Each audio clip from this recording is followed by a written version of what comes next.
Muy buenas tardes, el día de hoy les venimos a exponer acerca de la intoxicación por organofosforados en bovinos, junto a mis compañeros Linda María Huiza, Ligia Sofía Echeverry, Camilo Mahamón, Juan Ferrer y quien les habla, Tatiana Ariza. Primeramente tenemos como definición en organofosforados que es una sustancia destinada a prevenir, destruir o controlar cualquier plaga. Como segundamente tenemos la clasificación de pesticidas según la naturaleza química, que tenemos 4: inorgánicos, vegetales, organosintéticos y microorganismos vivos.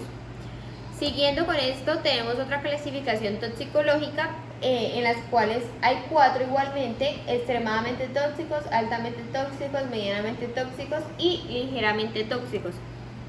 En las características generales de los organofosforados tenemos que generalmente son liposolubles y facilitan la penetración en el organismo, son esteres al ácido fosfórico e inhiben las enzimas de actividad esterásica de la acetilcolinerasa.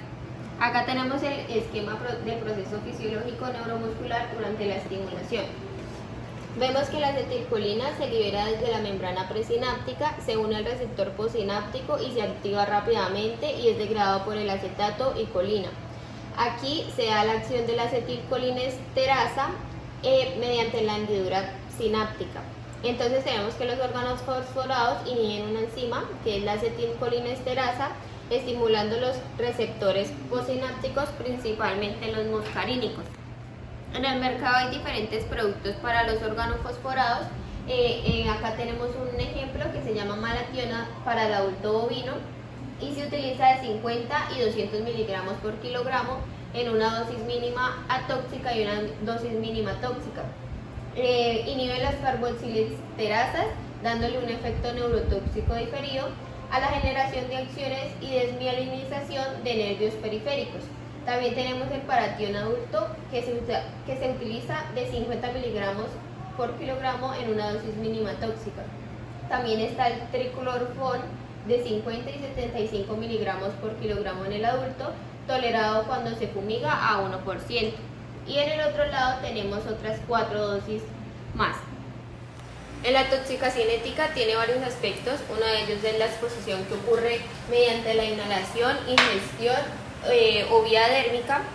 También existe que es absorbida por la parte lipofílica. En el organismo ocurre que esta distribución o almacenamiento en varios órganos se encuentran, por ejemplo, la grasa, el hígado, el riñón y las glándulas salivales. Esto ocurre dentro de la parte celular vía oral, que es activada por los inhibidores de la acetilcolina vía sistémica. Con el paratión necesita una bioactivación de oxones. El citocromo 450 ocurre con la biotransformación y la conjugación del glucolírico, sulfato y glicina. Esta eliminación del organofosforado es por vía urinaria y vía la dinámica de los organofosforados tiene una importancia en la sangre, cerebro y otros órganos, porque ocurre una acumulación en los ganglios autónomos de la acetilcolina, provocando unas terminaciones postganglionares, sinapsis centrales y uniones neuromusculares.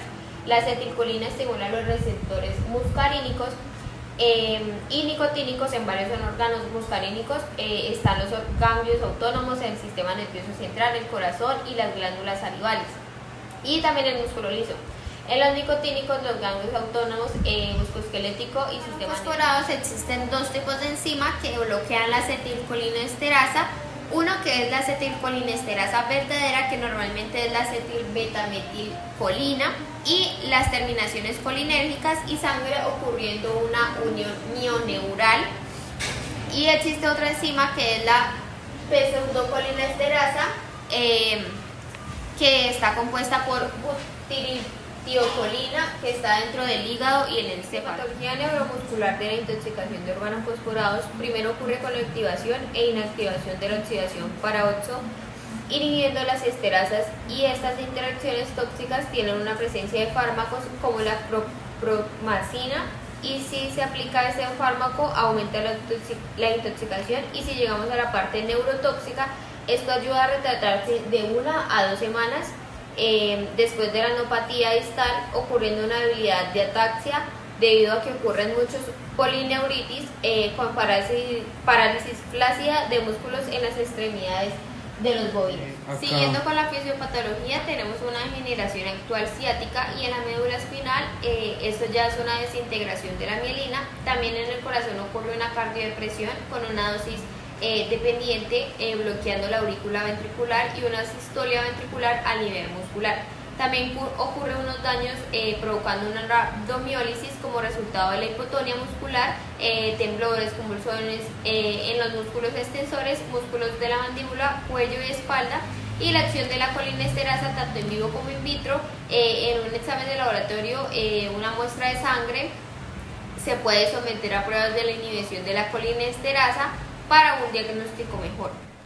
Hoy les voy a hablar sobre cómo actúa esta intoxicación en el sistema digestivo. Entonces, los organofosforados pueden penetrar el organismo por inhalación, por ingestión y a través de la piel. Gracias a su alta liposolubilidad, pueden entrar fácilmente en las barreras biológicas. Entonces, ¿cómo actúan los organofosforados en el organismo? Entonces, los organofosforados desarrollan su toxicidad a través de la fosforilación de la enzima acetilcolinesterasa en las terminaciones nerviosas. Los pesticidas organofosforados reaccionan en la zona esterásica de la enzima colinesterasa formando una unión estable que, si no se rompe mediante el tratamiento, puede ser irreversible. Entonces, si esto pasa, se tiende a bloquear un neurotransmisor que se llama la acetilcolina, que interactúa en dos receptores. Nosotros nos vamos a enfocar en el sistema digestivo en los receptores muscarínicos, ya que pues si estos se llegan a bloquear, ya que son neuronas que transmiten mensajes hacia algunos de estos organismos, pueden llegar a pasar síntomas en el sistema digestivo, como puede ser la diarrea, puede ser una salivación excesiva o pueden ser náuseas o vómito. Bueno, recordando que los compuestos organofosforados causan el síndrome colinérgico, tenemos alteraciones a nivel central respiratorio, ¿sí? Y vamos a ver lo que es el broncoespasmo, la hipoxia, complicaciones neuromusculares, ¿sí? La falla respiratoria se debe a las afecciones del diafragma, ya que hay disminución de la contracción. En el sistema nervioso pues tenemos una inflamación del guial, ¿sí? Una disminución de impulso, lo cual no hay un buen reflejo para iniciar una respiración, ¿sí? Y vemos pupilas dilatadas, ¿sí? Entonces, en nuestro paciente vamos a ver que en la vía respiratoria la secreción glandular y la broncoconstricción, ¿sí? Nos va a dar una disnea, vamos a tener una disnea que es la dificultad respiratoria, y al tener esta dificultad respiratoria vamos a tener una parálisis respiratoria, ¿sí? Vamos a tener una falta de oxígeno, la cual no va a llegar ni al cerebro, ni al corazón, ni a otros tejidos, y esto nos va a producir la muerte del animal, ¿sí? Ya hablando pues del corazón, ¿sí? Entonces vamos a ver que en los procesos muscarínicos se va a encontrar la bradicardia, ¿sí? Vamos a ver una bradicardia, vamos a ver una salivación, vamos a encontrar que este paciente va a tener letargia, ¿sí? Broncosecreciones, y al nivel nicotínico va a haber una taquicardia, convulsiones, debilidad y temblores. Cordial saludo, mi nombre es Ligia Sofía Echeverry Puentes y voy a continuar hablando acerca de la intoxicación por organofosforados. Entonces, pues sabemos que los organofosforados inhiben la enzima acetilcolinesterasa o colinesterasa en la sinapsis nerviosa y en los eritrocitos. Entonces, pues gracias a la inhibición que ocurre, se manifiesta la intoxicación, que va a dar paso al síndrome intermedio, agudo o neuropatía retardada. Además, pues principalmente sobre lo que vamos a hablar es que encontramos la intoxicación por organofosforados en las vías urinarias, lo que produce un efecto estimulante de glándulas con inervación colinérgica. Entonces, esto va a ocurrir que haya una inervación parasimpática sacra.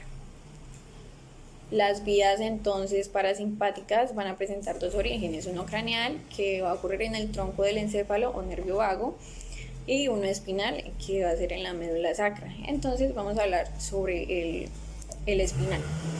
Entonces el parasimpático sacropelviano se va a considerar como que recibe una inervación del sistema nervioso somático a través del nervio pudendo.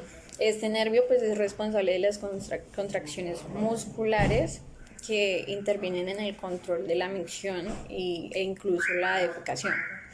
Entonces a partir de esto vamos a encontrar tres cosas. Una es la contracción del músculo del cuello de la vejiga, otra es el aumento del peristaltismo de uréteres y la otra es la pérdida del control de esfínter voluntario.